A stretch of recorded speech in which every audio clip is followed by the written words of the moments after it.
A millionaire returns home earlier than expected, and a neighbor reveals something unbelievable to him. His young daughter was seen on the street begging for food.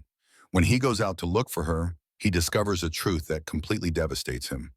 Before you start, be sure to subscribe to our channel so you don't miss any of our upcoming stories. And if you like this one, support us with a like. That way we'll know you want to see more.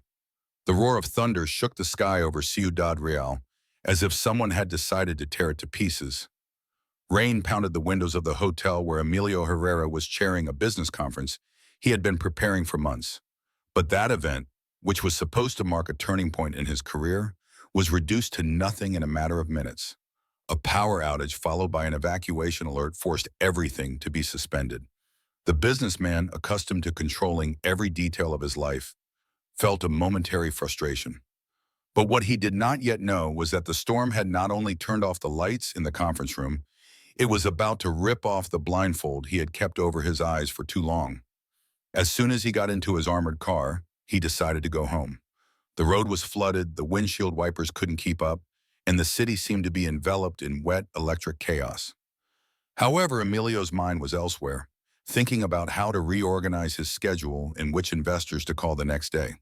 He couldn't imagine that just a few blocks from his mansion, his personal life was falling apart. When the automatic gate opened, a figure surprised him. It was Don Manuel, an elderly neighbor who rarely left his house. He was soaked, with a broken umbrella in his hand, waving his arms to stop him. "Mr. Herrera," his voice trembled more from urgency than from the cold. "You have to listen to me. It's about your daughter." Emilio's heart leapt strangely, a sharp thud inside his chest.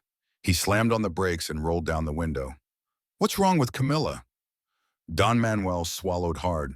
"I saw her an hour ago. She was on the corner of the bakery asking for food." "Very bad, sir. Very bad." The words hung in the air like an invisible knife. Emilio blinked several times, unable to process what he had heard. Camilla, his 8-year-old daughter, the little girl he always believed was safe within the walls of his mansion, begging for bread on the street. Cold water ran down his back, but what he felt was fire inside. "Where? Where did you see her?" Emilio's voice came out broken, as if it belonged to someone else. The neighbor pointed toward the avenue. "Over there, between the doorways. She had a notebook in her hands. I didn't want to get too close because she looked scared. I thought the nanny would be nearby, but there was no one there." Emilio didn't wait for further explanation. He rolled up the window and drove off with such violence that the tires screeched against the wet pavement. The storm was roaring, but what echoed louder was the echo of those words asking for food. His eyes scanned every corner, every shadow under the awnings, looking for a small figure. His heart pounded against his chest as if it were going to break his ribs. At the 3rd Street, an object on the sidewalk made him slam on the brakes. He got out of the car, almost tripping, and bent down. It was a soggy school notebook with a bent cover and pages stuck together. He opened it with trembling hands, trying to separate the damp paper. There among the jumbled letters, he recognized his daughter's handwriting. "Dear Mom, I was very scared today. I hope you send me strength from heaven. I don't know if I can take it anymore." The smudged ink made some words illegible, but there was enough there to tear his soul apart. Emilio felt the air escape from his lungs. The rain from the storm ran down his face, mixed with a stinging heat in his eyes. "What did they do to you, my girl?" he whispered, pressing the notebook to his chest. A noise startled him. A small gust of wind came from a side alley and turned sharply, and in the flickering light of a street lamp, he saw her. Camilla was huddled against the wall, her clothes soaked, her shoes worn out, and her knees scraped. In her hands she held a crumpled sheet of paper and a blunt pencil. She was struggling to write one more letter. "Camilla," Emilio's voice broke. The girl looked up and for a moment seemed not to recognize him. Then her lips trembled. "Daddy." The businessman, the man accustomed to signing million-dollar contracts without batting an eye, collapsed in that instant, kneeling in the mud without caring about anything else and hugging his daughter tightly. Camilla cried silently, like someone who is used to not making noise so as not to disturb others. That was what broke him the most, that resignation, that fragility. "Forgive me, daughter, forgive me," he repeated over and over. She handed him the crumpled piece of paper. "It was for Mom," she whispered in a faint voice. "I wanted to ask her to help me." Emilio read those clumsy words, full of fear and supplication, and then he understood that what had happened was not an accident. Something in his own home had failed in an unforgivable way. The storm continued to rage, but for Emilio, the real storm was about to begin. He took her in his arms and walked steadily toward the car. He had a lump in his throat and a brutal certainty in his mind. What he had just seen was only the tip of the iceberg. The question was what else they had done to his daughter. With the roar of the engine and his heart pounding, he drove back to the mansion. And although he didn't know it yet, what he would find there would be darker than he could ever have imagined. The rain had eased off when Emilio held her in his arms. The water continued to fall in fine needles that drew flashes in the puddles on the street, but the storm seemed to have given its last roar. Even so inside, Emilio felt that the real storm was just beginning. Camilla was cold, so light that it seemed the wind could carry her away. He held her tightly against his chest, as if to prevent the world from taking her away from him again. He walked to the car, opened the back door, and carefully settled her inside. The leather seat, once a symbol of luxury, now contrasted brutally with the fragility of the soaked girl, with her scraped knees and clothes too worn for someone who lived in a mansion. Emilio felt a pang of shame. The contrast was unbearable. He turned on the heat and with trembling hands tried to cover her with his coat. "Daddy," she whispered in a faint voice. "I'm here, sweetheart. I'll never leave you alone again." Camilla clutched the crumpled piece of paper she still held in her hand. The pencil had fallen in the alley, but the letter was still there with crooked, incomplete words. Emilio wanted to read it, but seeing how the girl clutched it to her chest, he didn't dare take it from her. Instead, he leaned toward her. "What were you writing?" Camilla's big eyes filled with tears. "It was for Mom. I wanted to tell her that I'm scared," she said, and immediately she burst into tears. Those tears were not loud or explosive. They were restrained, like those of someone who is used to crying silently so as not to disturb others. Emilio felt that those tears weighed more than any accusation, more than any blow he had ever received in his life. He had closed million-dollar deals with ruthless executives, faced international audits, and won at negotiating tables where a mistake could cost millions. But never had he felt as defeated as he did in that back seat watching his daughter cry. Camilla whispered, stroking her wet hair, "Forgive me." She didn't respond. She closed her eyes and rested her head against the headrest, exhausted. The silence between them became more eloquent than any words. The car moved slowly toward the mansion. At every traffic light, Emilio looked in the rearview mirror to make sure she was still there, breathing. With each breath she took, he felt a momentary relief followed by a pang of fear. What else had happened in his absence? When they reached the gate, the private guard came out with a flashlight, recognized him instantly, and greeted him respectfully. But when he saw Camilla in such a mess, his eyes widened. "Is everything all right, Mr. Herrera?" Emilio didn't answer. The gate opened, and he drove in without looking back. He parked at the main entrance and ran to open the back door. Camilla, half asleep, babbled, "I don't want to go with Rosa." The name hit him like a knife. Emilio froze for a few seconds, trying to process what that plea meant. "Don't worry, sweetie, you're not going with her. I'm here," he assured her, lifting her up in his arms again. He climbed the marble stairs with the girl against his chest. The mansion, lit with warm lights, looked like an empty palace. Every corner sparkled with luxury, but all he could see was the contrast with his daughter's fragility. A maid came out of the hallway when she heard noises. It was Clara, the cook, a gray-haired woman who had been working in the house for years. When she saw Camilla soaking wet and with a lost look on her face, she put her hand to her mouth. "Mr. Herrera, what happened to the girl?" "I'll explain later, please. Bring a towel and something hot to drink." Clara ran off without asking any questions. Emilio entered the main room and settled Camilla on the sofa, covering her with a blanket. He caressed her face and felt a chill. She was too pale. When Clara returned with a cup of warm milk, Camilla looked at her shyly. "Take it slowly, dear," said the cook sweetly. The girl drank in small sips as if she hadn't had anything warm in a long time. Emilio watched her with a lump in his throat. trying to hold himself upright. When they finished, Clara left, leaving father and daughter alone in the room. Emilio then sat down next to her. Camilla, I need you to tell me the truth. He spoke in a firm but gentle voice. What happened while I was away? She looked down. Her fingers crumpled the edge of the blanket. Rosa told me you didn't love me, she whispered. Emilio felt the air leave his lungs. What? That's not true, sweetheart. She told me you were tired of me, that you were going to leave me alone. Her voice trembled and tears filled her eyes again.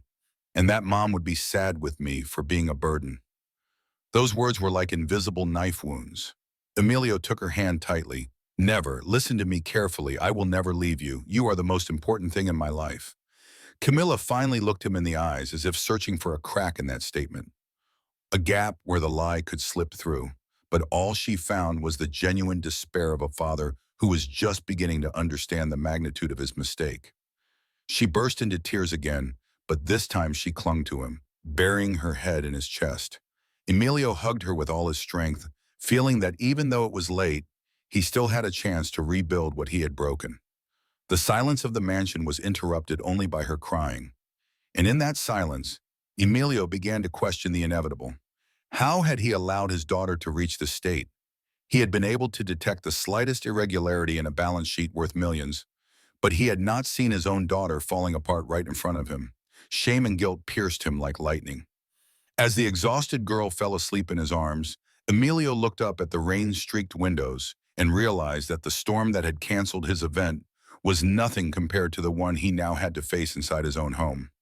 The mansion was calm, but it was not a comforting calm. It was the kind of silence that weighs heavily, that tightens the air, and makes even the clocks seem to mark the seconds with an echo. Emilio carried Camilla up to her room and settled her into bed, still wrapped in the blanket Clara had brought. The girl slept with a frown on her eyes, even in her dreams, as if even rest could not free her from the fears she carried. Emilio stayed by her side for a few minutes, watching her. Her slow breathing contrasted with the whirlwind in his mind. He asked himself the same question over and over again. How could he not have seen it? When he was sure that Camilla was fast asleep, he went downstairs. The mansion, with its high ceilings and endless corridors, had never seemed so alien to him. He walked slowly, as if every corner could hide a secret he had overlooked. His steps took him to an inconspicuous door in the side hallway. It was the entrance to the basement, a place he rarely visited. He took the key that was always hanging on the utility cabinet, and as he opened the door, a damp, cold air hit his face. He turned on the light. The hanging light bulb illuminated a narrow staircase that descended into darkness. He climbed down cautiously, holding on to the metal railing. With each step, the smell of dampness grew stronger, mixed with a hint of confinement. When he reached the bottom, the impact left him motionless. In one corner, on the bare cement floor, was an old mattress sagging in the middle, covered with a threadbare blanket. Next to it was a small bag with poorly folded children's clothes. And as if the pain needed a final touch, there were the remains of what had once been toys. A rag doll with one arm missing, a plastic doll with a broken head, loose pieces of an incomplete puzzle. It was clear that this had been the place where Camilla had spent her days and nights. Emilio felt the air leave his lungs, took a few steps forward, and crouched down in front of the mattress. The cold from the floor seeped through his suit, but he didn't notice. All he could see was the brutal evidence of her absence. On a small cardboard box, improvised as a table, lay several drawings made with crayons. Emilio picked them up with trembling hands. One showed a female figure with a yellow halo above her head. It was Valeria, his late wife. Next to her was a little girl looking at her with her arms outstretched. The word "mom" was written several times around the figure. Another drawing showed a man in a suit with a blurred face. Emilio instantly realized that it was him, depicted in a distant, almost unrecognizable way. A third drawing showed a huge house and, in one corner, a tiny girl enclosed in a black square. His throat closed up, and he sat on the edge of the mattress, unable to look away from those papers. The contrast was unbearable. While marble halls and crystal chandeliers stretched out above, down here his daughter had resigned herself to living among damp walls and broken toys. He leaned back, closed his eyes, and rested his forehead against his palm. What kind of father am I? The question was not a reflection. It was a lash. When he opened his eyes, he noticed another detail. Under the mattress was a small blue notebook. He picked it up and opened it. It contained jumbled notes, some with drawings, others with short sentences, among which he read one that pierced his heart. If Dad doesn't love me, maybe Mom in heaven does. The weight of those words crushed him. He felt a twinge in his chest as if he couldn't get enough air. Suddenly, a noise snapped him out of his trance. Clara had clearly followed him with some caution. "Mr. Herrera," she said quietly, peeking her head out from the staircase. "Are you okay?" He looked up. His eyes were red. "Clara," his voice came out hoarse. "How long has this place been like this?" The woman stepped down one step with a somber expression. "For a long time, sir, but Rosa always said it was temporary, that the girl slept here because she liked to play in the secret house. I didn't want to contradict her." "I thought you knew." Emilio clenched his teeth. Each explanation sounded like a new blow. He stood up suddenly, scanned the basement with his eyes, and stared again at the worn blanket. "My daughter lived here. While I was busy signing contracts," he said bitterly, "and no one told me anything." Clara looked down, ashamed. "Forgive me, sir. I thought I shouldn't interfere." Emilio didn't answer, walked to the center of the room and turned off the light. The basement was left in darkness, lit only by the faint light filtering in from above.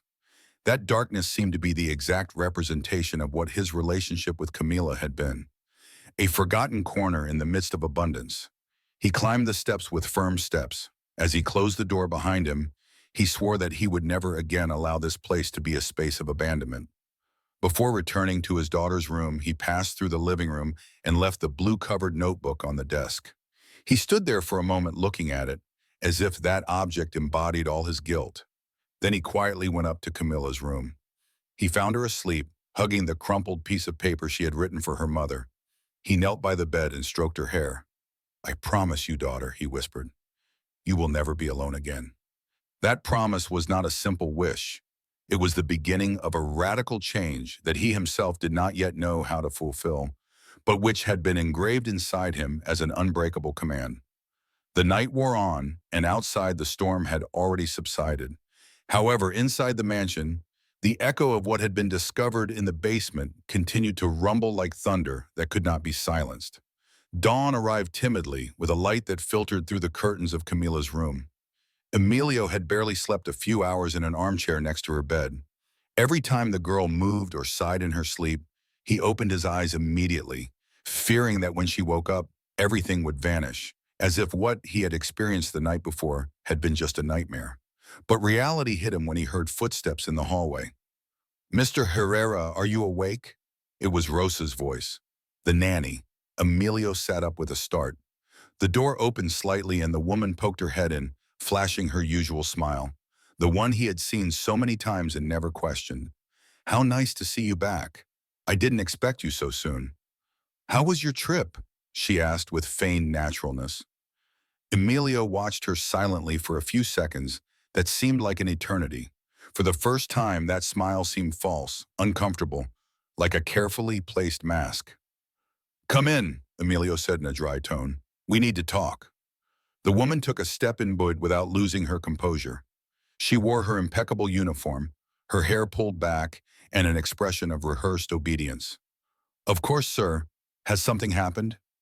Emilio pointed to the bed. "Camilla is asleep here. I found her on the street last night." Rosa's face hardened for a second. It was a flash imperceptible to anyone who wasn't paying attention. But Emilio noticed it. He immediately regained his air of astonishment. "On the street? My God, it can't be. She must have left without me noticing." You know how children are, so curious, so restless. Emilio leaned forward, resting his hands on the back of the armchair. "Curious, restless," he repeated, holding back his anger. "Or abandoned, because that's what I saw, Rosa. My daughter was alone, scared, wearing clothes that looked like they belonged to someone else. Can you explain that to me?" The nanny raised her eyebrows, feigning indignation. "Sir, I would never neglect the child. Maybe it was a misunderstanding. Maybe someone confused her with someone else." That moment, a weak voice interrupted them. "It wasn't a misunderstanding," said Camilla from the bed, barely sitting up. They both turned to her. The girl's eyes were swollen, but her gaze was fixed on Rosa. You left me alone, she accused in a firm tone, unexpected given her fragility. And you said nasty things about Dad. The nanny's face tensed. Camilla, sweetheart, you must be confused. I always took care of you. The girl shook her head. You told me that Dad didn't love me, that he was leaving because he was tired of me. The silence that followed was thick, cutting. Emilio felt a blow to his stomach. Every word from his daughter was a painful confirmation of what he already suspected. Rosa, however, regained her composure with surprising speed. Mr. Herrera, children imagine things. You know how the mind of a child who misses her mother works. Emilio clenched his fists. Are you telling me my daughter is lying? The nanny tilted her head slightly, smiling again, as if trying to downplay the argument. She's not lying, sir, but sometimes she misunderstands. I was just trying to explain to her that you work hard because you want the best for her. Maybe I didn't express it in the best way. Camilla, with tears in her eyes, intervened again. That's not true. You told me that Mom would be sad with me and that Dad would never come back. Emilio took a step toward Rosa. His voice, deep and restrained, echoed in the room. I don't want excuses. I want the truth. The woman looked down for the first time, though only for a few seconds. When she looked up again, her mask was intact. The truth is that I was always here, sir. If there was any negligence, I'm sorry, but I would never hurt the girl. Emilio stared at her. Every gesture she made, every calculated pause, confirmed that there was something else behind that facade. It wasn't just negligence. There was a dark intention that he still couldn't decipher. Clara appeared at the door, interrupting the tension. Do you need anything? She asked cautiously. Emilio took a deep breath. Yes, stay with Camilla for a moment. I need to talk to Rosa alone. The cook nodded and went in to sit next to the girl, who took her hand tightly. Emilio went out into the hallway and Rosa followed him. There, out of Camilla's sight, he turned to the nanny. I'm going to investigate every detail of what happened in my absence, your every move, and if I discover a single lie, I paused, looking her straight in the eye. I assure you, you will regret it. Rosa held his gaze without blinking. You won't find anything, sir. I have always been loyal to this house. But the coldness in her tone and the total absence of nervousness were more revealing than any confession. Emilio let her go, but as he watched her walk away down the hallway, he knew with certainty that this woman was not the dedicated caregiver she appeared to be. Her mask had begun to crack, and sooner or later it would fall completely. In the light of day, the mansion looked impeccable. The windows reflected the morning sun, the hallways gleamed with cleanliness, and the gardens maintained the near-perfect order that Emilio was so proud of. However, behind that appearance of normality, something felt strange, as if there were invisible cracks beneath every shiny surface. Emilio, with the memory of his confrontation with Rosa still fresh in his mind, decided to look at things with new eyes. He no longer saw the house as he had before, as a luxurious refuge, but as a setting that could be hiding secrets. He noticed the first detail at noon. While reviewing some documents in his office, he heard footsteps in the side hallway. He got up, opened the door, and found no one there. There was complete silence except for a slight creaking of the wood on the service staircase. When he went to look, the staircase was empty. He shook his head, thinking it might be his imagination, but a feeling of unease began to settle in. That night, while Camilla was asleep, he decided to explore the mansion. He took a flashlight and went down to the service hallway. The echo of her footsteps sounded different, as if the air itself carried a secret. She passed the security camera room and, checking the main monitor, noticed something that paralyzed her. Several recordings from the last few weeks were blank. Key areas of the house had not been recorded for hours. She turned the screens back on and rewound the system. The gaps were clear, too precise. Someone had deliberately turned off the cameras. The first idea that crossed his mind was Rosa. But for what purpose? What did she need to hide? He decided to watch the most recent recordings. At 2 a.m. 3 nights ago, the camera at the main gate showed a silhouette entering. It wasn't him, nor was it any known employee. The figure moved quickly, wore a hood, and went straight into the service wing. Then the image cut out.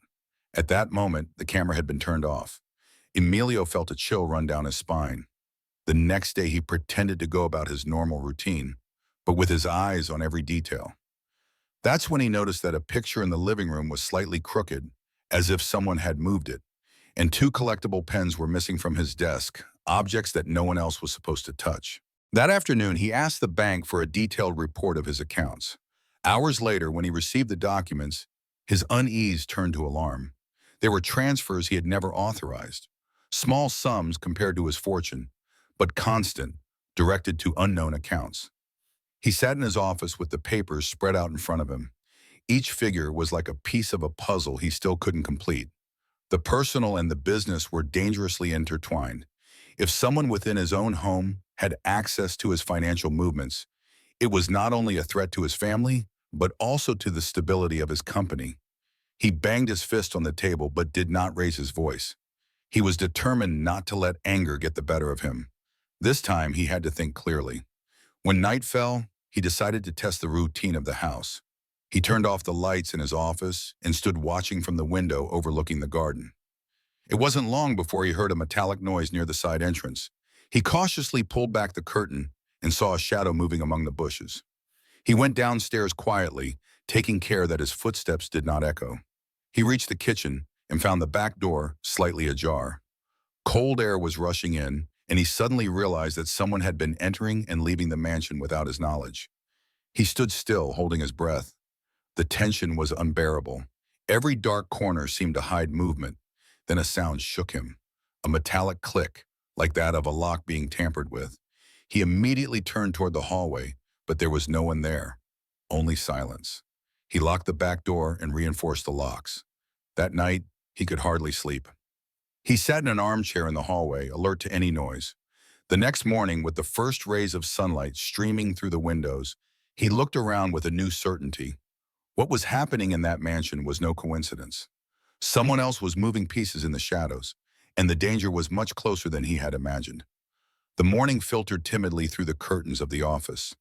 Emilio had been reviewing the suspicious transfers he had discovered for hours, but each figure only added a new weight to his chest. He felt that his mansion, once a symbol of security, had become a scene full of shadows. He got up from his chair and walked over to the library. The walls covered with bookshelves had been his wife Valeria's idea. She liked to read before going to sleep and used to say that books were windows through which we could see what others had learned before us. Emilio had hardly ever used that room. He was always too busy. He ran his fingers over the spines of the books as if looking for something without knowing what. The silence was deep, broken only by the creaking of the old wood. Suddenly he noticed that one of the shelves had an irregular gap. He pushed carefully and discovered a hidden compartment behind several encyclopedia volumes. Inside, wrapped in a light cloth, was a notebook with worn burgundy covers. His heart raced, and he picked it up with trembling hands and opened it. The handwriting was unmistakable. Valeria's. He sat down in the nearest armchair and began to read. Dear Emilio, if you ever find these pages, it is because life forced me to leave them behind. It is my way of staying close to you and Camila, even when I cannot be present. The world seemed to stop. The words of his dead wife came to life before his eyes. He continued reading with bated breath. In one of the first entries, Valeria talked about Camila, her laughter, her innocence. She described how she played in the garden, how she made up stories with her dolls. But in the midst of those tender notes, Emilio found phrases that made his blood run cold. I don't like how Rosa treats Camila when she thinks I'm not looking. She speaks harshly to her, makes her feel small. I don't trust her, even though she pretends to be nice in front of others. Emilio clutched the diary tightly. It had been there all along, a warning written in the voice of the one he had loved most, and he had never known. He continued reading. On another page, Valeria recounted a specific scene. Today I heard Rosa tell Camilla that her dad is too busy to love her. I intervened immediately, but there was something cold in the way she looked at me. I'm afraid I'm wrong, but I don't think that woman should be around our daughter. Every word was a direct blow to Emilio's heart. He felt that Valeria had tried to leave him a map, and that, through negligence, he had never looked for it. He closed the diary for a moment and brought his hands to his face. Guilt consumed him. He had ignored the signs while his wife was alive, and now he was discovering them too late, when the damage was already done. He took a deep breath and opened it again. Further on, he found paragraphs where Valeria wrote about her dreams for Camilla, that she would grow up surrounded by love, that she would know she was always enough, that she would never doubt her worth. If Camilla ever feels alone, promise her you will listen to her. Don't let anyone make her believe she doesn't deserve love. Tears clouded his vision. He got up from the armchair and began to pace around the library. The diary was open in his hands, as if the words were too heavy to remain still. At that moment, Clara appeared at the door, surprised to see him so upset. "Mr. Herrera, it's okay." He held up the diary. "I found it. It's Valeria's." The cook looked at him with respect, almost reverence. She used to write a lot. She said that words helped her organize her thoughts. Emilio nodded but said nothing more. Emotion kept him tied to those pages. When Clara left, he sat down again. He continued reading until nightfall. Each entry immersed him in Valeria's voice, as if she herself were sitting in front of him. In those pages, he also discovered how his wife had felt lonely at times, wishing he would devote more time to her. It was a painful mirror. The absence that had marked Valeria now weighed on Camilla. He closed the diary firmly and placed it on the desk. He knew that those pages were not just memories. They were a reminder and a warning. Valeria had seen what he refused to look at.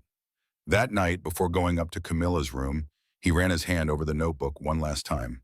"I heard you, Valeria," he whispered. "This time I won't let you down." He went upstairs in silence with a new determination engraved on his chest. And although he didn't yet know how he would face what was coming, he was clear that he was no longer alone. His wife's voice would guide him from those pages, like a beacon in the darkness. Valeria's diary was still open on the desk when Emilio decided he couldn't wait any longer. There were clear signs, warnings he had ignored and that now weighed unbearably heavily on him. It wasn't enough to suspect Rosa. He needed proof. He called the only man he trusted completely in the financial world, Julian Mendez, a veteran auditor who had been reviewing the accounts of big businessmen for decades. He was meticulous, reserved, and most importantly, loyal. "Julian, I need you to come to the mansion as soon as possible," Emilio ordered in a firm, almost urgent tone.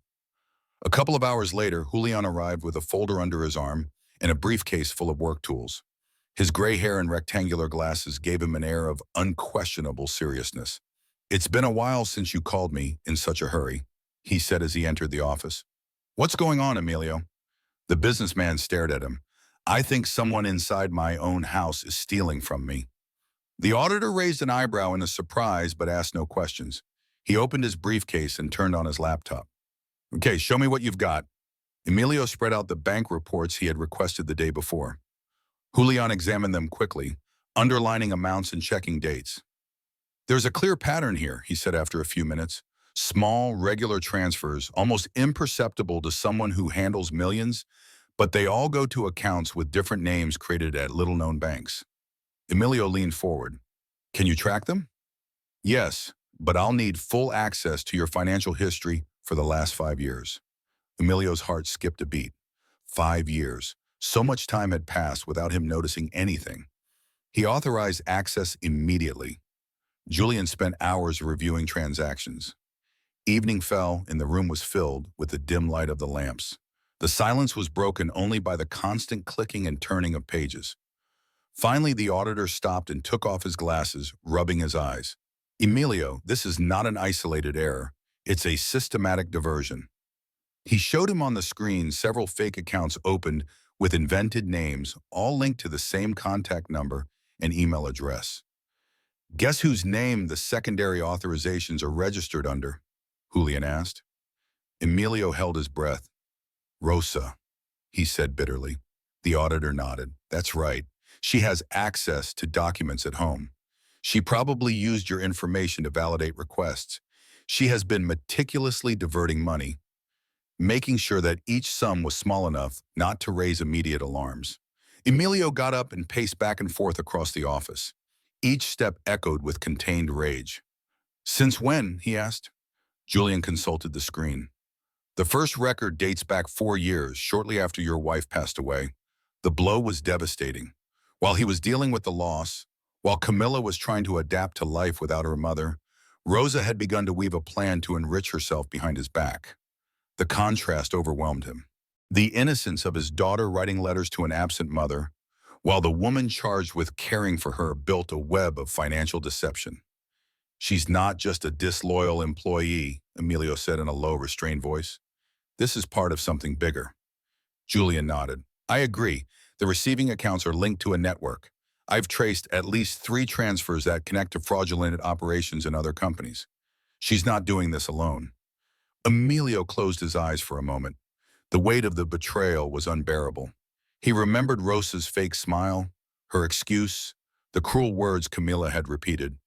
And now, on top of everything else, this network of scams. He turned to Julian. I need solid evidence. Something she can't deny. You'll have it, replied the auditor. But listen, Emilio, if she's part of an organization, you have to be careful. It's not just about money. These kinds of people protect their secrets with everything they have got. The businessman nodded. The warning was clear, but there was no turning back now. That night, when he went up to Camilla's room, he found her playing quietly with a broken doll. The girl looked up and smiled weakly when she saw him, as if that smile were a huge effort. Emilio knelt in front of her and took her hand. Sweetheart, I want you to know something, he said softly. Everything that happened, everything they made you feel, was not your fault. Camilla looked at him with shining eyes, as if seeking confirmation she had been waiting for a long time. Are you really not going to leave me alone? She asked. Emilio's heart sank. Never, Camilla, I promise you. He hugged her tightly as Julian's findings echoed in his mind. The contrast was unbearable. The tenderness of this innocent girl versus the calculating coldness of the person who should have been caring for her. And in that silent embrace, Emilio found a spark of clarity. He couldn't afford to hesitate or delay. If he truly wanted to protect her, he had to expose Rosa completely, and he had to do it as soon as possible. Night had fallen over the city, and in the mansion's office, the light from a single lamp illuminated Emilio. In front of him, Valeria's diary and the financial reports were intertwined, forming a web of warnings and betrayals. Everything pointed to the same face, Rosa's, but there was something bigger behind it, and he knew it. Emilio thought about who could help him navigate this dark legal maze. He couldn't trust just anyone. Then he remembered a name, Mariana Torres. He had met her many years ago when Valeria and she attended the same university. Mariana was a criminal lawyer, known for her tenacity in complex cases. Although time had distanced them, Emilio knew she was still a person of integrity, someone who would never allow herself to be bought. He picked up the phone and dialed. The voice on the other end responded with surprise. Emilio Herrera, after so many years, Mariana, I need your help. It's about Camila and something I discovered in my own home. There was a brief silence. The lawyer seemed to be gauging the seriousness in her old friend's tone.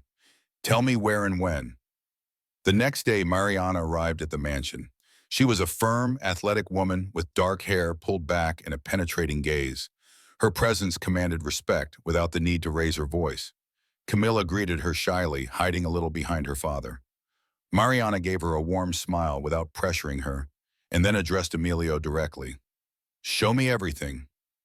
They spent hours in the office reviewing documents, bank statements, and the notes Julian had left behind. Mariana took notes in a notebook, looking up from time to time with an increasingly serious expression. This isn't a simple domestic theft, she said at last. You're dealing with an organized network. Look at the connections. Multiple accounts, chain transfers, intermediaries who appear to be fronts. Rosa is just one piece. Emilio listened with a frown, clenching his fists. What do we do? Mariana looked at him seriously. First, protect Camilla. What you've discovered could put her at risk if these people find out you're investigating them. Second, we need the police, but not just any officer, someone trustworthy, someone who won't leak information. The businessman nodded. I know Commissioner Ramirez. Valeria trusted him. Perfect, Mariana replied. We'll contact him, but the meeting must be discreet. No offices or official calls. If this network is as big as it seems, we can't risk them finding out ahead of time. That same night in a small cafe on the outskirts of town, Emilio and Mariana met with Commissioner Ramirez. He was a middle-aged man, robust in appearance, and with a deep voice. With the look of someone accustomed to dealing with darkness, the place was almost empty, and they chose a secluded table. Mariana was the first to speak, spreading some documents on the table. Commissioner, what you see here are not simple accounting irregularities. It is a systematic embezzlement scheme involving third parties outside this house. And the key person inside is Rosa, the Herrera family's nanny. Ramirez reviewed the papers carefully. He didn't interrupt, just grunted in approval from time to time. When he finished, he looked up at Emilio. This is serious, very serious. What you describe is very similar to operations we've been tracking in other cases. People who enter the homes of wealthy families, gain their trust, and gradually drain their resources. But they don't always do it alone. Emilio leaned forward. What does that mean? It means that if Rosa is involved, she is likely receiving orders or at least support from a larger group. And that, Mr. Herrera, makes this a case of organized crime. The silence at the table was absolute. Mariana squeezed her pen and spoke calmly. That's why we're here, Commissioner. Emilio and I need support to act intelligently. We can't make accusations without solid evidence, but we also can't let Rosa suspect that we know the truth. Ramirez nodded. I'll have a trusted team discreetly monitor movements in and out of the mansion. Don't be alarmed. If you see cars in the vicinity, they'll be ours. Emilio ran his hand over his face as if trying to process the magnitude of what he was hearing. All this started with my daughter, with her fears, with what she suffered, and now it turns out she was living in the middle of something much bigger. Mariana placed a hand on the table near his. Emilio, don't punish yourself anymore. The important thing is that you reacted in time. Camilla is with you, and that's what counts now. The commissioner closed the folder and stood up. We're going to need absolute discretion. No direct confrontation yet. Let us gather evidence. When we have enough, we will act. Emilio nodded determinedly. I'll do whatever it takes. Back at the mansion while Camilla slept in her room, Emilio looked out the office window. The city sparkled in the distance, but what he saw were the shadows inside his own home, shadows he had ignored for too long. Mariana, sitting beside him, broke the silence. Emilio, this will be a long road, but I promise you won't walk it alone. He pressed Valeria's diary to his chest. His wife's voice, written on those pages, seemed to echo in his mind. Don't let anyone make her believe she doesn't deserve love. Staring into the darkness of the garden, he knew he had found the allies he needed. And although the danger was growing, so was his determination to protect Camilla and unmask every shadow that lurked in the mansion. The mansion seemed quiet on the surface, but Emilio was no longer fooled by the silence. Every corner could hide a trace of the manipulation that had subjugated his daughter. With the help of Mariana and Commissioner Ramirez, he was determined to uncover not only Rosa's financial dealings, but also her most dangerous strategy, the one that had struck directly at Camilla's heart. That morning, Clara, the cook, approached Emilio with a look of uncertainty. Mr. Herrera, I don't know if I should tell you this, but there's something I heard a few weeks ago. He looked at her intently. Tell me, Clara. Don't leave anything out. The woman lowered her voice. I was walking past the playroom and I heard Rosa tell the girl that you were going to abandon her, that one day you wouldn't come back. I thought it was strange, but Rosa told me it was just a role-playing game to teach her to be strong. I didn't dare question her. Emilio felt a lump in his throat. Each new piece fit into a perverse puzzle. Rosa wasn't just stealing money. She was also molding Camilla's thoughts to distance her from him. Thank you for telling me, Clara. This confirms what I suspected. The cook left and Emilio was alone in the office. He remembered his daughter's words from the night before. You're not really going to leave me alone. Now he understood where that fear came from. In the afternoon, Mariana arrived at the mansion to review the new evidence with him. She brought a folder with notes from interviews she had discreetly conducted with some neighbors and suppliers of the house. Listen to this, she said as she opened the folder. A gardener remembers seeing Rosa with Camilla in the park, telling her not to go away because her dad didn't want to see her. The girl was crying. Emilio closed his eyes, holding back his anger. Not only was she neglecting her, she was programming her to hate me. Mariana looked at him seriously. That's her real plan. Money is important to her, yes, but what she wanted most was to take Camilla away from you so she could have total control over her. A child who believes she has been abandoned is vulnerable, easy to manipulate. The lawyer's words hit him like a hammer blow. Emilio stood up and began pacing back and forth, breathing deeply.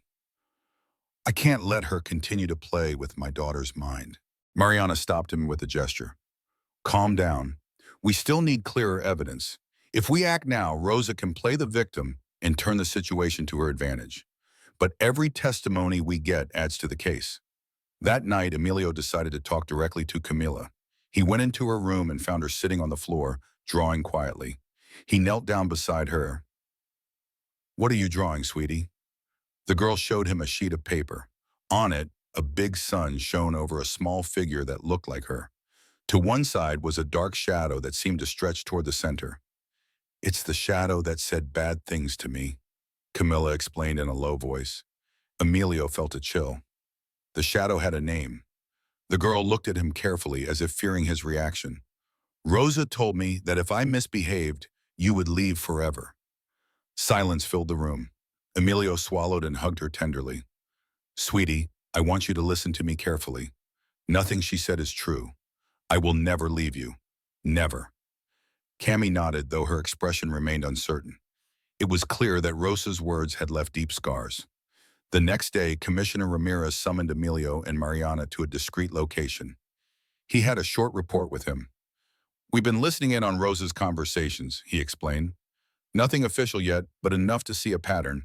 She talks to someone she calls her partner. In those calls, she mentions that the girl is almost ready. Emilio tensed up. Ready for what? Ramirez looked at him gravely so that he would believe that her father really didn't love her. Once convinced, Rosa plans to take her away from you for good. It's a form of psychological control, Emilio. The businessman clenched his fists. The idea that his daughter was being used as a pawn in a cruel game filled him with indignation. Mariana intervened calmly. This confirms what we suspected. Rosa didn't just want your money, she wanted Camilla under her emotional control, and that's even more dangerous. Ramirez nodded. The good news is that we already have enough to keep watching closely. If she continues talking to that partner, we'll soon be able to identify him. Emilio looked at them both with determination. I don't care how long it takes, I'm going to regain my daughter's trust and destroy that mask Rosa put on in front of us. Back at the mansion, Emilio entered Camilla's room and found her asleep, hugging her broken doll. He sat on the edge of the bed and stroked her forehead. The contrast was brutal. His daughter's pure innocence versus the twisted cunning of the nanny who had used words as weapons. He looked toward the window where night covered the garden like a dark blanket. And in that moment, he knew that the battle was not only for the assets he had lost, but for something much more important, his daughter's soul. The rain was falling heavily on the city again. The water pounded against the mansion's windows as if it wanted to tear them out, and each clap of thunder shook the foundations of the house. That storm, far from being an obstacle, would be the perfect ally for the operation that Emilio and Mariana had agreed upon with Commissioner Ramirez. In the office, a map of the mansion was spread out on the table. Ramirez pointed to the access and exit routes. Rosa suspects that something is closing in on her. If she plans to move, she will do so tonight. We need everything to seem normal so that she lets her guard down. Emilio nodded, although anxiety consumed him. Knowing that his daughter was at risk made him feel like a caged lion. Mariana, sitting next to him, placed a firm hand on the map. Trust the plan, Emilio. We can't afford any mistakes. The house was plunged into darkness. The commissioner's trusted agents were distributed at strategic points, camouflaged by the rain and the darkness of the garden. From inside, Emilio feigned calm, although his pulse was pounding in his temples. Camilla slept in her room, oblivious to the tension that ran through every hallway. Shortly after midnight, a creak on the service staircase alerted everyone. Rosa, dressed in a dark raincoat, moved stealthily, holding Camilla's hand, who seemed dazed and confused. Shh, sweetie, let's go. Your dad won't notice, Rosa whispered softly, trying to sound sweet. The girl, half asleep, offered no resistance. From the security monitor, Mariana watched the scene and clenched her teeth. That hour, the commissioner gave the signal over the radio. Several officers moved toward the exits, but Rosa was quick. She opened the back door and, taking advantage of the storm, left with the girl. The chase began in the garden under the torrential rain. Rosa ran through bushes and paths with Camila in tow as lightning briefly illuminated the scene. "Stop, Rosa!" shouted an officer. She didn't look back, pulled the girl harder, and headed for the side gate. Emilio ran after them, ignoring the mud splattering his suit. "Camilla!" His voice was lost in the thunder. The girl barely turned her head when she heard him, giving Rosa a few seconds head start. The nanny reached the gate. She tried to open it, but a padlock recently placed there by the police prevented her. "No way!" she exclaimed in despair as she looked for another way out. The officers slowly surrounded her, closing in. Then Rosa made a risky decision, picked Camilla up in her arms, and ran toward the greenhouse. A glass structure stood behind the forest. Water ran down its walls, and each ray of light illuminated the woman's figure, passing through her like a fleeting shadow. Emilio reached the greenhouse entrance seconds later. The ground was slippery, and each step was a struggle against the mud and the storm. Mariana and Ramirez arrived behind him, coordinating the officers. Inside, Rosa backed away between plants and pots, still holding the girl in her arms. Her eyes, once covered by a mask of sweetness, now showed a cold hardness. "Stay away," she shouted. "If you catch me, you'll never see her again." Camilla cried silently, staring at her father. Emilio took a step forward, raising his hands in a gesture of calm. "Rosa, listen to me. This is over. You have nowhere to go." She looked at him with a bitter smile. "You were never there for her. I was. I was the one who listened to her fears, who filled the void you left." Emilio felt those words like a poisoned dart, but he didn't let himself be provoked. "You didn't fill voids, Rosa. You created them. You lied to her. You hurt her. And now, that's enough. Let her go." The police chief discreetly signaled to two officers surrounding the structure. Rosa, noticing this, took a step back and slipped slightly on the wet ground. The girl let out a scream, and Emilio seized the moment. He lunged forward, managing to grab Camilla by the arm. For a moment, the tension was unbearable. Rosa pulled one way, Emilio the other, while the storm raged outside. Finally, Emilio's strength and the intervention of an officer who managed to hold Rosa from behind ended the struggle. Camilla fell into her father's arms, clinging to him as if her life depended on that embrace. "Daddy, it's me. I'm here, sweetheart. Nothing else is going to happen," Emilio said in a broken voice. Rosa was immobilized by the police in a matter of seconds. The rain pounded the glass of the greenhouse as she screamed, but her words were drowned out by the roar of the storm. Minutes later, in the main hall of the mansion, Camilla was wrapped in a blanket, shivering but safe. Mariana remained by her side, gently stroking her hair. Police Chief Ramirez entered, soaked, and looked at Emilio seriously. "We caught her, but this is only the beginning. What we saw today proves that this is not just about theft. Rosa was willing to do anything to take the girl away from you." Emilio nodded, hugging Camilla tightly. "I won't let her out of my sight again." Outside, the storm was beginning to subside. But in Emilio's heart, the real storm was just beginning to reveal its magnitude. The rain had stopped when the police vehicles left the mansion with Rosa handcuffed in the back seat. The flashing lights of the sirens illuminated the damp night, casting shadows that seemed to carry away the last vestiges of the storm. Emilio, still soaked, watched from the doorway as he held Camila against his chest. In silence. He thought it was all over, but in reality, the case was just beginning. The next morning, the local media had already picked up the story. Digital headlines appeared on websites. "Exemplary nanny arrested for alleged fraud and failed kidnapping." The surprise was total. Rosa had been seen for years as a trustworthy woman, someone who was kind and respected in the neighborhood.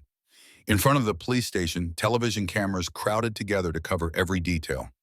When Rosa was taken to the interrogation room, dozens of flashes lit up her face. She no longer wore the serene expression of a dedicated caregiver. Now her countenance was hard, her gaze elusive, and her lips pressed tightly together. The neighbors, who had gathered out of curiosity, murmured in disbelief. "She always greeted us with a smile," said an elderly woman. "Who would have imagined?" added a man, shaking his head. The images went viral in a matter of hours. On television programs, panelists debated how someone could hide a double life for so long. In the mansion, Emilio followed the news from the living room with the television on and the volume low. Camilla played quietly on the carpet under Clara's watchful eye. Mariana sat down next to him with a folder in her hand. "This is no longer a private matter, Emilio," said the lawyer. "With Rosa's arrest, the case has become public knowledge. That has advantages, but also risks." He nodded without taking his eyes off the screen. "People need to see who she really was, for everyone to know." Mariana watched him closely. "And they will know, but remember, media trials are relentless. Rosa will try to play the victim in front of the cameras. We have to be prepared." Meanwhile, at the police station, Rosa remained calm during the interrogation. "I didn't do anything," she repeated over and over again. "This is all a mistake. Emilio Herrera is exaggerating because he doesn't know how to take care of his daughter, but the evidence spoke for itself. Financial documents, call records, and neighbor testimony began to form a mountain that was difficult to climb. Even so, the media made sure to broadcast her every word. And although most of the public opinion was against her, some still had doubts. Was it possible that the smiling, friendly woman everyone knew was capable of such a thing? That afternoon, Emilio decided to go out briefly to talk to the reporters. Mariana accompanied him, trying to guide his every word. Standing in front of the microphones with a serious but calm expression, Emilio declared, "My priority is to protect my daughter. She has been through things that no child should ever have to face. I trust that justice will reveal the whole truth." The cameras captured his every gesture, every pause. His sincerity contrasted with the coldness Rosa had shown in her first statements. Social media was flooded with comments. Some supported the businessman for coming to his daughter's defense. Others expressed outrage at discovering the nanny's double life. That night, while the mansion remained under police guard, Emilio looked out the window of his office. In the distance, he could see the lights of the city, and on television, images of Rosa in handcuffs continued to play. Camilla entered quietly and approached him. "Dad, is she not coming back?" she asked fearfully. Emilio knelt in front of her, looking her straight in the eyes. "No, sweetheart, she will never hurt you again." The girl hugged him tightly, and in that gesture, Emilio understood that what was at stake was no longer just clearing his name or defending his company. It was rebuilding his daughter's trust step by step, with actions, not words. The next day, the national news opened with the case. Rosa's face appeared on every screen, accompanied by headlines that spoke of fraud, manipulation, and deception. What had once been a secret within the walls of the mansion had now become a topic of conversation across the country. The mask of kindness that Rosa had worn for years had finally fallen in front of everyone. And the echo of that revelation was just beginning to resonate in the courts, where the real battle still awaited. The courthouse was surrounded by cameras and reporters from early in the morning. Dozens of people waited at the entrance, some with banners demanding justice, others simply drawn by the magnitude of the case. The air was thick with anticipation. The fall of Rosa, the nanny whom many had seen as a role model, had become a national phenomenon. Emilio arrived accompanied by Mariana, his lawyer. He was dressed soberly, but the tension was evident on his face. He wasn't afraid to talk about money or business, but this trial wasn't about balance sheets. It was about his daughter, his private life exposed to everyone. Camilla did not attend that first day. She was sheltered in the mansion under specialized care. Even so, every step Emilio took toward the courtroom was accompanied by the echo of her childish voice, asking him if he was ever going to leave her alone. That memory kept him strong. The courtroom was packed. Judges, prosecutors, defense attorneys, and assistants took their seats while authorized cameras broadcast snippets to the media. Rosa was escorted to the defendant's bench. Unlike the nervous woman who had been arrested, she now appeared calm, her chin held high and her expression one of calculated confidence. "The hearing is open," announced the presiding judge. The prosecutor began with a direct plea. "Your Honors, we are dealing with a case of systematic deception, psychological manipulation, and financial misappropriation. Accused under the guise of an exemplary caregiver, she took advantage of the trust placed in her to damage not only Mr. Herrera's assets, but also the most valuable thing, the emotional stability of an 8-year-old girl." Murmurs ran through the courtroom. Rosa, unperturbed, leaned over to her defense attorney and whispered something in his ear. When it was their turn, The defense took the floor with a surprising twist. Your Honors, do not be fooled by Mr. Herrera's facade. My client is not a fraudster. She is a woman who took on the responsibility of a girl abandoned by her father, an absent businessman who prioritized his business over his family. The words fell like a bucket of cold water. Emilio clenched his fists, holding back his anger. Mariana took his arm to remind him to stay calm. The defense attorney continued. What you want to present as manipulation is nothing more than the consequence of the neglect of an absent father. Rosa only filled a void. And as for the money, what concrete evidence do you have that she acted with criminal intent and not on Herrera's direct orders? The atmosphere became tense. Some spectators exchanged glances of doubt. Emilio felt that the defense's strategy was seeking to undermine his credibility, not just Rosa's. Mariana stood firm with the evidence folder in her hand. Your Honors, the defense is trying to turn the victim into the guilty party, but the evidence is clear. We have records of transfers, emails, and testimonies from neighbors who directly heard the defendant manipulating the minor. This is not a debate about who was more present, but about who used a child's vulnerability for their own benefit. Mariana's voice resonated strongly in the courtroom, balancing the scales. The judge called for order, and the hearing continued with the first round of witnesses. One neighbor testified that he had seen Camila begging for food on the street. Another recounted how Rosa kept her away from playing with other children. Each testimony was another thread in the web that ensnared the defendant, but the defense did not give in. They insisted that it was all a product of misinterpretation, that Rosa had only cared for Camila as best she knew how. Emilio sat silently, watching every move. He knew the truth was on his side, but in court, it wasn't enough to be right. You had to prove it. And as he watched Rosa so calm, he thought about how close he had come to losing his daughter forever. When the day came to an end, the judge announced that the hearing would resume the following day. The press rushed Emilio at the exit, asking him if he felt responsible for what the defense had pointed out. He paused for a moment, looked at the cameras, and responded calmly.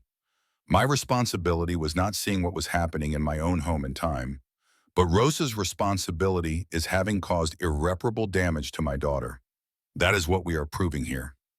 The words spread in a matter of minutes, generating headlines and debates across the country. Some applauded him for taking some of the blame. Others questioned his absence. Uncertainty grew, and with it the tension of a trial that was just beginning. That night at the mansion, Emilio found Camila in her room, hugging her broken doll. He sat down next to her and listened as she told him about a dream in which the house was once again filled with laughter. The tenderness of that scene contrasted with the coldness of the courtroom, and Emilio understood that beyond the verdict, his real battle was to restore to his daughter the peace that had been taken from her. The courtroom was fuller than ever. What had begun as a private case between a family and their nanny had become a national phenomenon. The media was broadcasting live, and each new witness captured the attention of thousands of viewers. The judge announced the continuation of the trial. The prosecution had prepared a block of witnesses who, according to Mariana, would mark a turning point. Emilio listened with his heart racing while Rosa remained in her seat with the same defiant air, as if she still believed she could manipulate public perception. The first to testify was a middle-aged man dressed simply. His voice trembled as he recounted his story. 3 years ago, my family hired a woman named Rosa. She was recommended to us as someone trustworthy. At first, she was kind and affectionate with our children, but soon we noticed strange things. My wife found bank documents in her purse with names that were not ours. We didn't think much of it until we started to see that money was missing. The prosecutor asked him to be more specific, small sums as if they were everyday expenses. But upon closer inspection, we saw that they were automatic transfers to accounts we never authorized. When we confronted her, she disappeared. Whispers rippled through the room. Mariana glanced sideways at Emilio. The pieces were beginning to fall into place. The next witness was an elderly woman accompanied by her adult son. In a slow voice, she recounted her experience. I trusted Rosa like a daughter. I let her into my home and told her my problems. She offered to help me with my accounts because she said she knew about banks. I ended up losing almost all my savings. Her son spoke firmly. My mother was devastated, and when we tried to report it, We were told there wasn't enough evidence. She always found a way to hide behind a facade of kindness. Rosa, from her seat, barely reacted, just interlaced her fingers and kept her eyes fixed ahead, as if those voices had no power over her. The third testimony was the most shocking. A young couple recounted how, after hiring Rosa as a caregiver for their young son, they began to notice that the woman was receiving nighttime visitors. Strange people came and went from the house while they were at work. When we confronted her, she told us they were relatives, but then we discovered that they were using our address for illegal operations. We had to move. The judge listened attentively, taking notes. The accumulation of stories not only reinforced the financial evidence, but also painted a picture of a woman capable of infiltrating different homes with a pattern of manipulation and deception. The media repeated each statement. Outside the courthouse, relatives of other victims began to gather, some with improvised signs demanding justice. Public opinion no longer saw Rosa as an accused nanny, but as an active cog in a larger network. Inside the courtroom, the prosecutor was emphatic. Your Honors, what we see here is not an isolated case. The defendant repeated her scheme in multiple families, causing profound material and emotional losses. This is not negligence, it is organized crime. The impact was immediate. Even some of those who had doubted in previous hearings began to look at Rosa with new eyes. Emilio, sitting next to Mariana, listened attentively. Each story weighed heavily on him because he understood that his daughter had been in the hands of someone who had not only deceived him, but had perfected a method of destroying entire families.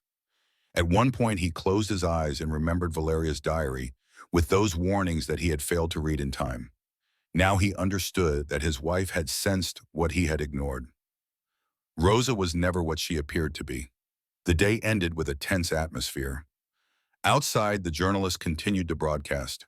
The headlines changed by the minute, from exemplary nanny to serial con artist. New victims testify against Rosa.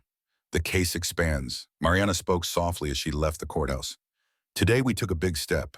Now the whole country knows that this is not just about your family. Rosa's mask is falling in front of everyone. Emilio nodded with a serious face. Yes, but the hardest part is yet to come. Back at the mansion, Camilla waited for her father with a freshly finished drawing. She handed it to him with a shy smile. It's so you won't be sad, she said. On the page was a bright sun and two figures holding hands, her and her dad. Emilio hugged her tightly. That simple gesture gave him strength. He knew the legal battle would be long, but he also understood that every day he was getting a little closer to the truth.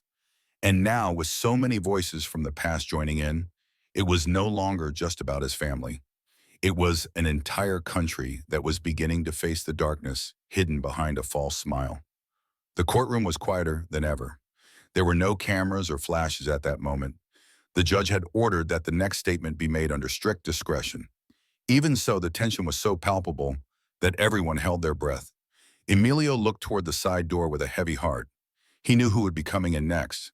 And although he had trusted Mariana's decision and the court's preparation to protect her, the mere thought of seeing his daughter on that stand stirred his soul.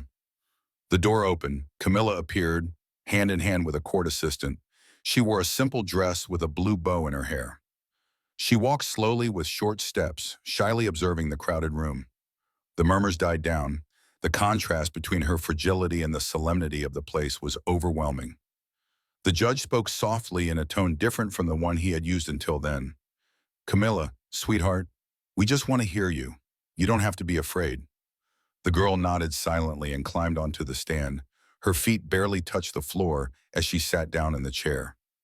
Emilio, from his seat, struggled not to get up and hug her. Mariana whispered in his ear, "Leave her alone. She has to do it her way." The prosecution was careful. A psychologist specializing in accompanying minors asked the questions. Camilla, can you tell us how you felt at home when your dad was away? The girl looked down and played with her fingers. Then in a low voice, she replied, I felt lonely. The silence was absolute. Every word, however short, echoed through the room.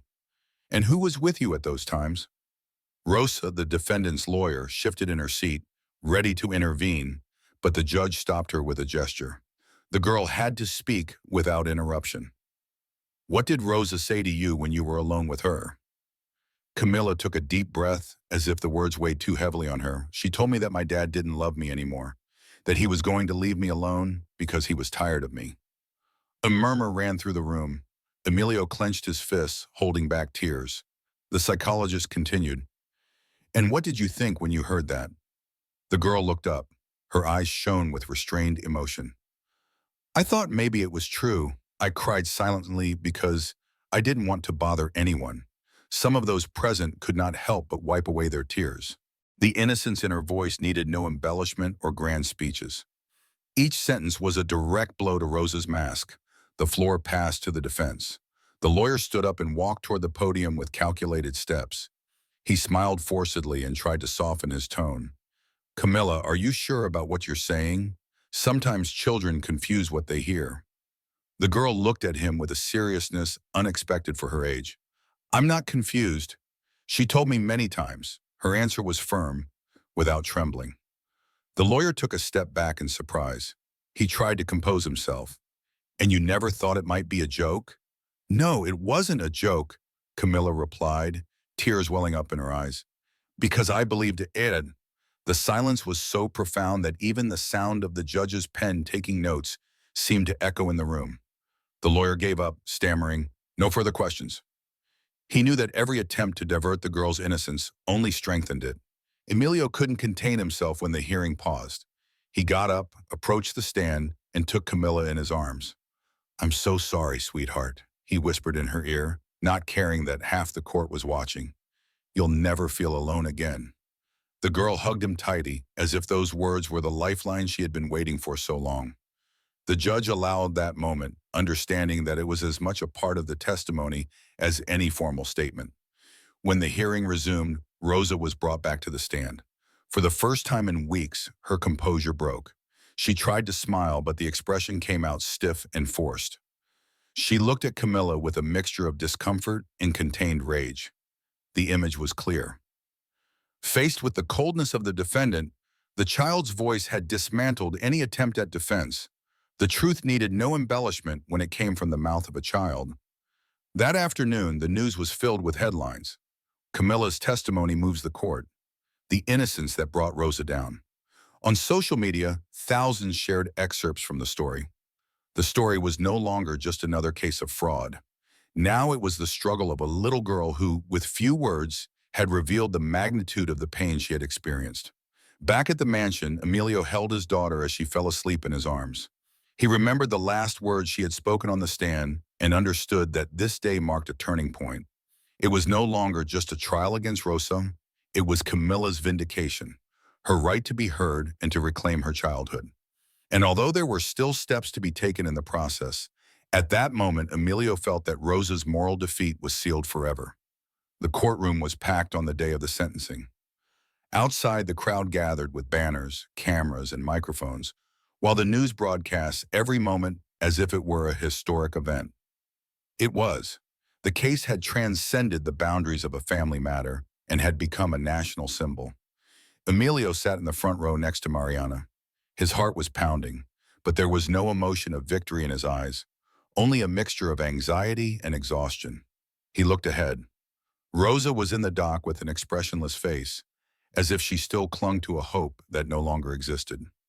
The judge entered the courtroom. Silence fell. After weeks of testimony, documentary evidence, and deliberations, this court has reached a conclusion, he said in a solemn voice. The defendant, Rosa Martinez, is found guilty of fraud, aggravated psychological manipulation, and criminal conspiracy. The air stood still. No one breathed. The judge continued, "The sentence is 35 years in prison." A murmur erupted in the courtroom. Some applauded in a burst of justice. Others simply let out their pent-up tears. Rosa lost her composure for the first time. Her mask cracked. She opened her mouth as if to speak, but no sound came out. She looked down, defeated. Emilio, on the other hand, remained motionless. He had waited for this moment, but he did not feel complete relief. Instead of triumph, what filled his chest was a deep pain. The sentence could not erase Camilla's lonely nights, her hidden tears, or the unfinished letters to her mother. When the session ended, the room emptied amid voices and hurried footsteps. Outside, reporters threw questions into the air. Mr. Herrera, how do you feel after the sentence? Emilio paused for a few seconds before answering. I feel like I failed as a father. Justice has been served, but nothing will bring back the time my daughter suffered. I only hope that this sentence will prevent anyone else from going through the same thing. His words, more than a speech, sounded like a confession, and that sincerity resonated louder than any headline. Back at the mansion, the atmosphere was different. Clara and the staff greeted him with a mixture of relief and respect. Camilla was waiting for him in the living room with a freshly finished drawing. Look, Dad, it's you and me with a rainbow behind us. Emilio knelt down, picked her up, and hugged her tightly. Thank you, sweetheart. That rainbow is what we have left after the storm. Camilla smiled and rested her head on his shoulder. For her, the trial did not mean laws or convictions. It meant that her dad was there, promising her that she would never be alone again. That night, Emilio locked himself in his office with Valeria's diary, opened it at random, and found an underlined sentence. True triumph is not winning battles, but being there when they need you most. Tears clouded his vision. The sentence had closed a chapter in court, but the real trial had been internal. And although he had been convicted of the guilt of his absence, he knew that now he had the opportunity to redeem himself. He rested his hand on the diary and whispered, I promise, Valeria, this time I won't fail. The whole country was talking about the conviction. The news showed images of Rosa being taken to prison, her face dull, without the smile that had once deceived so many. For public opinion, the case was an example of how the truth always comes out in the end. For Emilio, however, it was an eternal reminder. Justice may punish the guilty, but only love and constant presence could heal his daughter's wounds. And in that contrast, the audience following the story found true catharsis, not in Rosa's downfall, but in the promise of a father who learned too late but was determined never to let go of his daughter's hand again. The mansion was silent. There were no sirens, no hurried footsteps of police officers, no journalists at the door, only the distant echo of the wind blowing through the hallways. For the first time in weeks, calm seemed to have settled in the house. But inside Emilio, there was no calm. He locked himself in his office, turned off the TV, and put his phone aside. He didn't want to hear the news, congratulations, or comments. The country could celebrate Rosa's sentence, but he felt an emptiness that was impossible to fill. Valeria's diary lay open in the middle on the desk. Emilio ran his fingers over his wife's handwriting as if he could caress her through the ink. Take care of Camila. Don't forget that your presence is more important than your success. The phrase struck him deep inside. For years he had thought that his role as a father was fulfilled by maintaining a life of luxury, by providing everything material. But Valeria's pages shouted the truth at him. He had confused abundance with companionship, money with love. He got up and walked to the window. The previous night's rain had left the garden glistening with puddles reflecting the moonlight. Everything seemed intact, as if nothing had happened. And yet he knew that the walls of that mansion held scars that would not fade with time. He rested his forehead against the glass and closed his eyes. The images tormented him. Camilla on the street in her worn clothes, the mattress in the basement, the unfinished letter to his mother. Each memory was a reminder of what he had allowed to happen. He slumped into the armchair, covering his face with his hands. How could I not have seen it? How could I have been so blind? The question consumed him. It wasn't just Rosa's betrayal that hurt him, but the certainty that, without meaning to, he had been a passive accomplice to that pain by being absent. He picked up the diary again and opened it to another page. Camilla needs more than gifts. She needs your time, your laughter, your attentive gaze. Don't let her grow up thinking she's alone. Tears rolled down his cheeks. The emptiness inside him turned into an unbearable weight, as if each of Valeria's words were a sentence declaring him guilty.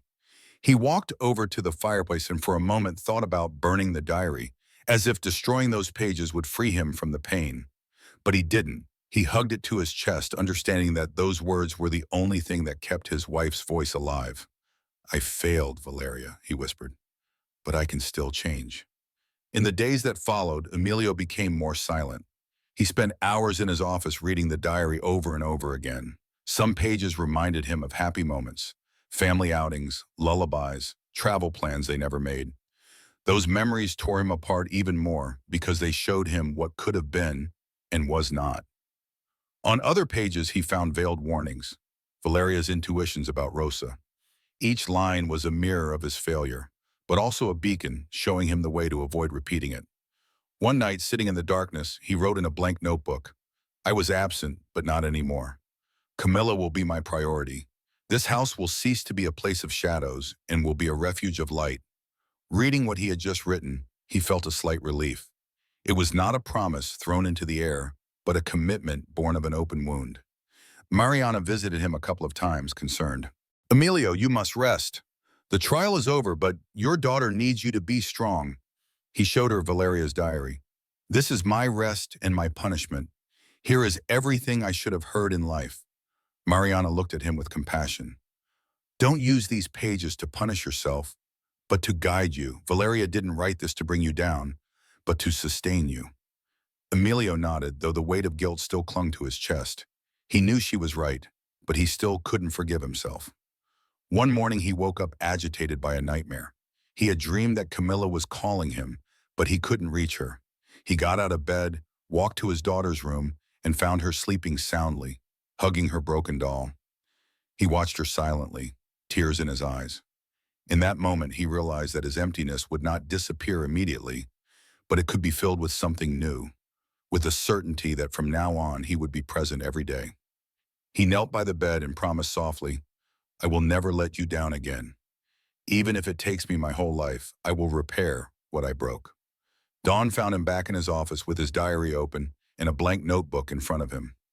He wrote for hours, pouring out guilt, memories, and promises. Each word was a wound, but also an attempt at healing. When he looked up, he felt something different. The emptiness was still there, but now it was inhabited by the memory of Valeria and the love of Camilla.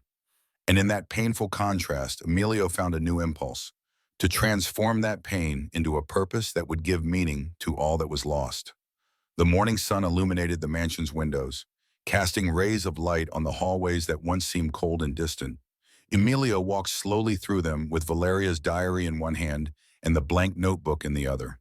For weeks he had lived in the shadow of guilt. But that morning something had changed. It was not about forgetting what had happened, that was impossible, but about giving meaning to the pain. And as he walked through the empty rooms, he realized that this mansion could no longer be just a symbol of wealth, but a refuge of life. The idea had been born quietly between nighttime readings of the diary. Valeria had written on several pages about her concern for the most vulnerable children, those who had no home or company. "If we ever can, I want our house to be a place open to those who need it most," she had written. Those words became a seed. Emilio knew then what he had to do. He called Mariana and Julian, the auditor, to a meeting in the main hall. The table was covered with plans and papers. "I want to transform this mansion," Emilio said firmly. "I want it to stop being an empty space and become a shelter for vulnerable children." Mariana raised her eyebrows in surprise, but she was moved. "Are you serious?" "More than ever. I can't change the past, but I can decide what to do with what I have now." Julian, who had spent weeks investigating fraud, smiled for the first time in a long time. "It will be a huge project, Emilio. Expensive, demanding, but possible." "I don't care what it costs," he replied. "What matters is that every child who walks through this door knows that they will not be alone, that they will have a safe place." The following weeks were a whirlwind of activity. Architects, volunteers, and social workers began touring the mansion. Rooms were measured, basements were cleaned, halls were redesigned. Where once there was a luxurious dining room, there would soon be a community space. Where there were empty rooms, there would be shared bedrooms filled with laughter. Mariana coordinated the legal side, ensuring that the entire process complied with regulations. "It will not be a makeshift shelter," she said with determination. "It will be a model center, transparent, capable of inspiring others." The news spread quickly. The same media outlets that had covered Rosa's trial weeks earlier were now talking about the businessman's new project. Some saw it as a gesture of redemption, others as a tribute to Valeria. But for Emilio, it was simply a way to fulfill the promise he had made to his daughter and himself. One afternoon, while supervising the construction work, Emilio found Camilla drawing in the garden. He approached her and saw what she had done, the mansion, but now surrounded by smiling children. "What are you drawing, sweetie?" "Our new house," she replied. "It's not empty anymore. Now it has friends." Emilio felt a lump in his throat, stroked the girl's hair, and knew that the purpose he had chosen would not only change the lives of others, but was also giving Camilla back the confidence in that had been taken from her. Over time, other people began to join the project. Neighbors who had previously been distrustful now offered donations. Retired teachers signed up as volunteers to give tutoring classes. A local doctor offered to treat the children who came for free. The echo of the trial that had uncovered shadows was transformed into a movement of light. Mariana summed it up clearly at a meeting. "Emilio, this place will no longer be remembered for what happened, but for what will be born here." He nodded with a mixture of humility and pride. The lonely nights in his office began to fill with plans, agendas, and meetings. The emptiness that consumed him was transforming into energy. Every time he signed a document to move the project forward, he felt a part of the wound closing. And although the memory of Valeria was still present, it no longer hurt in the same way. It was a beacon, a guide that accompanied him in every decision. A month later, Emilio toured the mansion with Camilla. The sound of tools and voices filled the hallways. The girl took his hand and said with a smile, "Mom would be happy." Emilio hugged her, unable to respond with words. He knew she was right.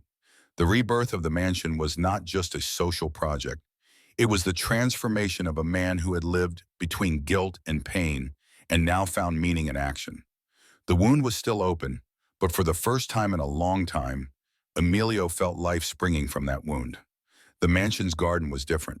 It was no longer a silent space or a cold extension of luxury. Now you could hear children's voices, laughter, hurried footsteps, and improvised games. Among those voices was Camilla's, more timid at first, but becoming a little clearer every day. Emilio watched her from the terrace. The girl was participating in an activity with the child therapist they had hired, a woman with a warm voice who used cloth dolls to help her express her emotions. "Which of these dolls is sad?" the therapist asked. Camilla pointed to one with a serious expression. "And which one is happy?" After a moment of hesitation, she picked up another one and hugged it.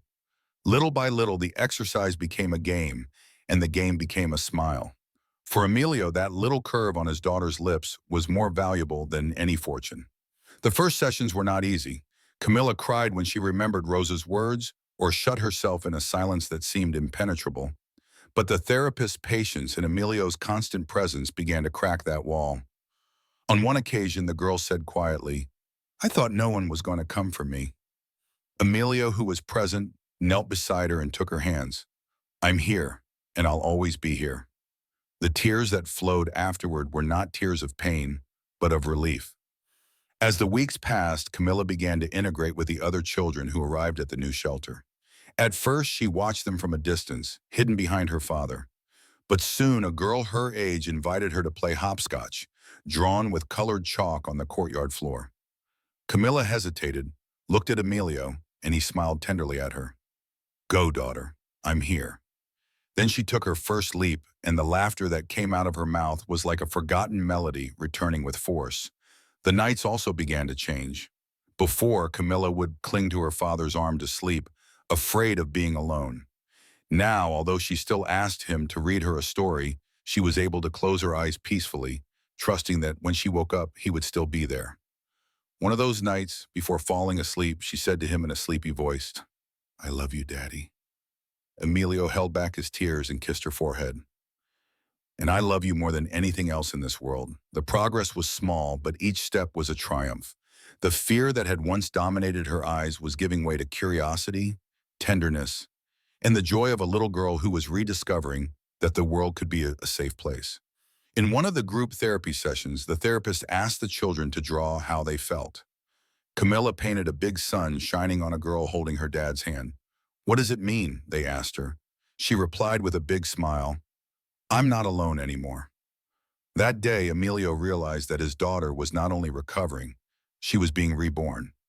Every word, every laugh, every new step was confirmation that true love, even if it came late, had the power to heal even the deepest wounds. And as he watched her play with the other children, he felt that the promise he had made in front of Valeria's diary was beginning to be fulfilled. The sky was clear that afternoon. The mansion's garden, now full of life, became the setting for a simple but unforgettable event. It was Camilla's idea. She wanted to keep in a box the dreams and drawings of all the children who had found a home there. "Will it be our box of the future?" she announced enthusiastically. "We'll bury it in the garden, and one day we'll open it together." The others applauded immediately.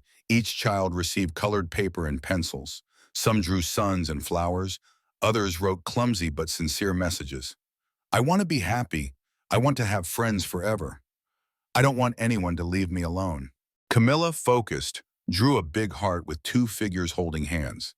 Above it, she wrote, "Dad and me was stuffy." When everyone was finished, they put the papers in a wooden box that Emilio had made. He decorated it himself with simple carvings, as if he wanted to give it special value. The group went out into the garden and, amid laughter and curiosity, chose a spot near the oldest oak tree. Emilio dug a hole while the children cheered him on, and then, with unexpected solemnity, Camilla placed the box at the bottom. "Here our dreams will rest," she said in a clear voice. The others held hands and watched as Emilio covered the hole with dirt. Once finished, they placed flowers around it, improvising a small, colorful circle that marked the spot. The moment became silent. The children who had experienced stories of abandonment and pain were sealing with that gesture the certainty that the future could be different. Emilio looked at his daughter, who was watching him with shining eyes. He lifted her up in his arms, and together they gazed at the place where they had buried the box. "Someday we'll open it," he said, "and we'll see how everything we dreamed of came true." Camilla hugged him tightly. "It already is, Dad." The group burst into laughter and games after the solemn moment. They ran around the tree, inventing stories about what the future would be like when they opened the box again. Emilio stood watching the scene, moved. What had begun as a deep wound had blossomed into unity and hope. And that little wooden box buried under the oak tree was now a symbol of a new beginning for everyone. Night fell gently on the mansion. From the garden, lights illuminated each window, casting a warm glow that contrasted with the coldness that once reigned within those walls. Inside, the laughter of children playing could be heard, voices filling with life a space once marked by silence. Emilio and Camilla held hands. They walked slowly toward the oak tree where hours earlier they had buried the box of the future alongside the others. The fresh earth and flowers that the children had placed around it seemed to glow in the moonlight. They stopped in front of the spot and remained silent for a few moments. The wind moved the leaves of the tree as if it too wanted to be part of that moment. Emilio looked at his daughter. Her face, once dull with sadness, was now lit up with a calm smile. "You know something, daughter?" he said in a serene voice. "The past hurt us a lot, but here and with you, I feel that the future shines." Camilla rested her head on her father's arm and replied in a whisper, "I'm not afraid anymore, Dad." Emilio hugged her tightly. There were tears in his eyes, but not tears of sadness. They were tears of relief, of gratitude for this second chance. They stood there under the oak tree, gazing together at the illuminated mansion. Inside, children's songs could be heard and little footsteps running through the hallways. Outside, the night air brought with it the promise of new days.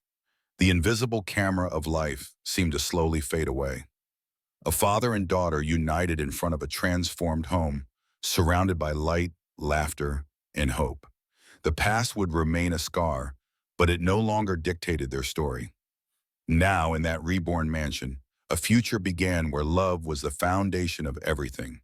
And there, holding hands, Emilio and Camilla looked ahead, aware that although the shadows had marked them, the light would always have the last word.